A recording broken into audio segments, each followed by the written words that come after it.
কেন্দ্রের বিজেপি সরকার ও নির্বাচন কমিশনের বিরুদ্ধে এসআইআর এর নামে সাধারণ মানুষকে হেনস্থার অভিযোগ তুলে গতকাল মালদা শহরে ধিক্কার মিছিল করল তৃণমূল।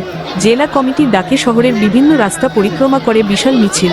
নেতৃত্বে ছিলেন মন্ত্রী সাবিনা ইয়াসমিন, জেলা সভাপতি আব্দুর রহিম বক্সি, চৈতালি ঘোষ সরকার, আশিস কুণ্ডু, কৃষ্ণেন্দু চৌধুরী, গৌতম দাসসহ অন্যান্যরা। কয়েক হাজার কর্মী সমর্থক রাজপথে নেমে প্রতিবাদ জানান। আব্দুর রহিম বক্সির দাবি, এসআইআর প্রক্রিয়ার আড়ালে বৈধ ভোটারদের হয়রানি ও ভোটাধিকার খর্বের চেষ্টা চলছে। একজনও বৈধ ভোটারের নাম বাদ গেলে তা মেনে নেওয়া হবে না বলে হুঁশিয়ারি দেন তিনি।